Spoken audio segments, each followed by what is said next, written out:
बंधुओं नमस्कार।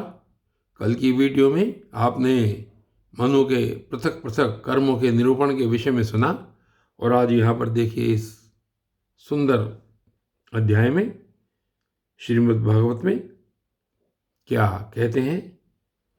राजा बलि की स्वर्ग पर किस प्रकार विजय हुई यहाँ पर सुनते हैं।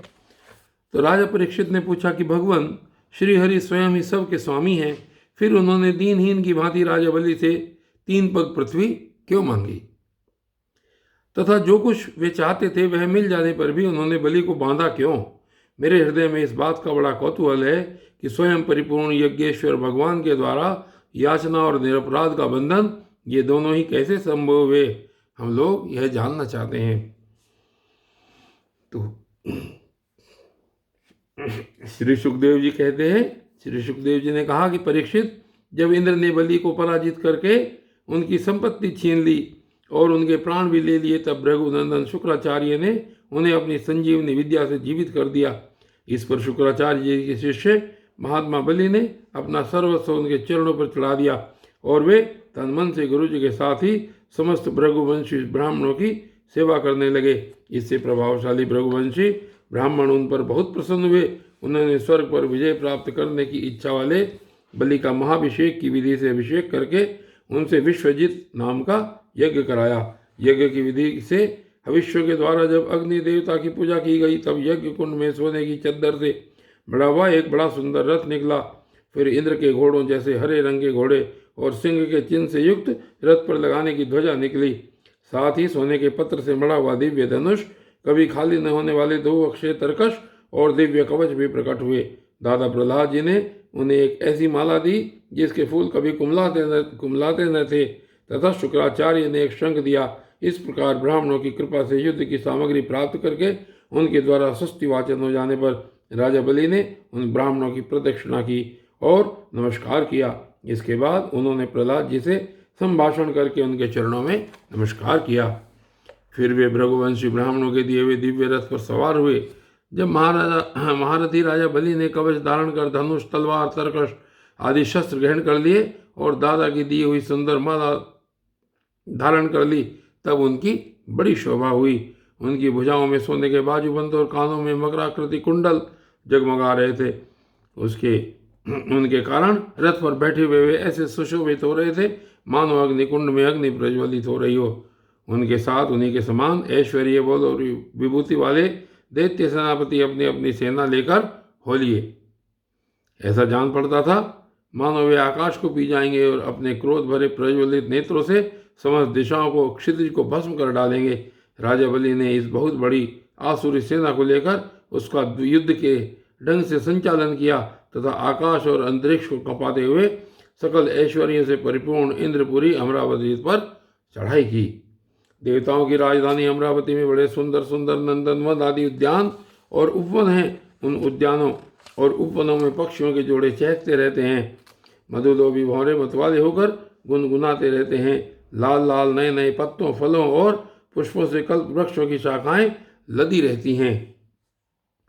वहाँ के सरोवरों में हंस, सारस, चकवे और बतखों की भीड़ लगी रहती है। उन्हीं में देवताओं के द्वारा सम्मानित देवांगनाएं जल क्रीड़ा करती रहती हैं। ज्योतिर्मय आकाश गंगा ने खाई की भांति अमरावती को चारों ओर से घेर रखा है। उसके चारों ओर बहुत ऊंचा सोने का परकोटा बना हुआ है, जिसमें स्थान स्थान पर बड़ी बड़ी अटारियां बनी हुई हैं। सोने के किवाड़ द्वार द्वार पर लगे हुए हैं और स्फटिक मणि के गोपुर नगर के बाहरी फाटक हैं। उनमें अलग अलग बड़े बड़े राजमार्ग हैं। स्वयं विश्वकर्मा ने ही उस पुरी का निर्माण किया है। सभा के स्थान, खेल के चबूतरे और रथ चलने के बड़े बड़े मार्गों से वह शोभायमान है। 10 करोड़ विमान उसमें सर्वदा विद्यमान रहते हैं और मणियों के बड़े बड़े चौराहे एवं हीरे और मूंगे की वेदियां बनी हुई हैं। वहाँ की स्त्रियां सर्वदा 16 वर्ष की सी रहती हैं। उनका यौवन और सौंदर्य स्थिर रहता है। वे निर्मल वस्त्र पहनकर अपने रूप की छटा से इस प्रकार देदीप्यमान होती हैं जैसे अपने ज्वालाओं से अग्नि देदीप्यमान रहती है। देवांगनाओं के जूड़े से गिरे हुए नमीन सुगंधित पुष्पों की सुगंध लेकर वहाँ के मार्गों में मंद मंद हवा चलती रहती है। सुनहली खिड़कियों में से अगर की सुगंध से युक्त सफ़ेद धुआं निकल कर वहाँ के मार्गों को ढक दिया करता है। उसी मार्ग से देवांगनाएं आती जाती हैं। स्थान स्थान पर मोतियों की झालरों से सजाए हुए चंदोवे तने रहते हैं। सोने की मणिमय पताकाएं फहराती रहती हैं। छज्जों पर अनेकों झंडियाँ लहराती रहती हैं। मोर, कबूतर और भौरे कलगान करते रहते हैं। देवांगनाओं के मधुर संगीत से वहाँ सदा ही मंगल छाया रहता है। मृदंग, शंख, नगारे, ढोल, वीणा, बंसी, मंजीरे और रिष्टियाँ बजती रहती हैं। गंधर्व बाजों के साथ गाया करते हैं और अप्सराएं नाचा करती हैं। और इसके अलावा वहाँ पर रोज पुरी में क्या क्या है, इनसे अमरावती इतनी मनोहर जान पड़ती है मानो उसने अपनी छटा से छटा की अधिष्ठात्री देवी को भी जीत लिया है। उस पुरी में अधर्मी, दुष्ट, जीवद्रोही, ठग, मानी, कामी और लोभी नहीं जा सकते। जो इन दोषों से रहित है वे ही वहां जाते हैं। असुरों की सेना के स्वामी राजा बलि ने अपनी बहुत बड़ी सेना से बाहर की ओर सब ओर से अमरावती को घेर दिया और इंद्रपतियों के हृदय में भय का संचार करते हुए उन्होंने शुक्राचार्य जी के दिए हुए महान शंख को बजाया। उस शंख की ध्वनि सर्वत्र फैल गई। इंद्र ने देखा कि बलि ने युद्ध की बहुत बड़ी तैयारी की है, अतः सब देवताओं के साथ वे अपने गुरु बृहस्पति जी के पास गए और उनसे बोले, भगवान, मेरे पुराने शत्रु बलि ने इस बार युद्ध की बहुत बड़ी तैयारी की है और मुझे ऐसा जान पड़ता है कि हम लोग उसका सामना नहीं कर सकेंगे। पता नहीं किस शक्ति से उनकी इतनी बढ़ती हो गई है। मैं देखता हूँ कि इस समय बलि को कोई भी किसी प्रकार से रोक नहीं सकता। वे प्रलय की आग के समान बढ़ गए हैं और जान पड़ता है मुख से इस विश्व को पी जाएंगे, जीव से दसों दिशाओं को चाट जाएंगे और नेत्रों की ज्वाला से दिशाओं को भस्म कर देंगे। आप कृपा करके मुझे बतलाइए कि मेरे शत्रु की इतनी बढ़ती का जिसे किसी प्रकार भी दबाया नहीं जा सकता, क्या कारण है? इसके शरीर, मन और इंद्रियों में इतना बल और इतना तेज कहाँ से आ गया कि इसने इतनी बड़ी तैयारी करके चढ़ाई की है? देवगुरु बृहस्पति जी ने कहा, इंद्र, मैं तुम्हारे शत्रु बलि की उन्नति का कारण जानता हूँ। ब्रह्मवादी ब्रह्मवंशियों ने अपने शिष्य बलि को महान तेज देकर शक्तियों का खजाना बना दिया है।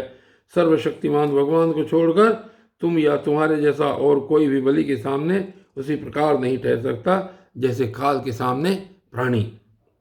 इसलिए तुम लोग स्वर्ग को छोड़कर कहीं छिप जाओ और उस समय की प्रतीक्षा करो जब तुम्हारे शत्रु का भाग्य चक्र पलटे। इस समय ब्राह्मणों के तेज से बलि की उत्तरोत्तर वृद्धि हो रही है। उसकी शक्ति बहुत बढ़ गई है।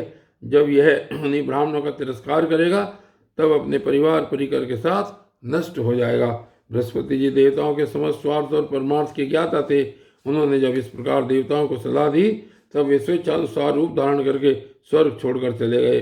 देवताओं के छिप जाने पर विरोचन नंदन बलि ने अमरावती पुरी पर अपना अधिकार कर लिया और फिर तीनों लोगों को जीत लिया। जब बलि विश्व विजयी हो गए तब शिष्य प्रेमी भृगुवंशियों ने अपने अनुगत शिष्यों से 100 अश्वमेध यज्ञ करवाए। उन यज्ञों के प्रभाव से बलि की कीर्ति कौमुदी तीनों लोकों से बाहर भी दशों दिशाओं में फैल गई और वे नक्षत्रों के राजा चंद्रमा के समान शोभायमान हुए।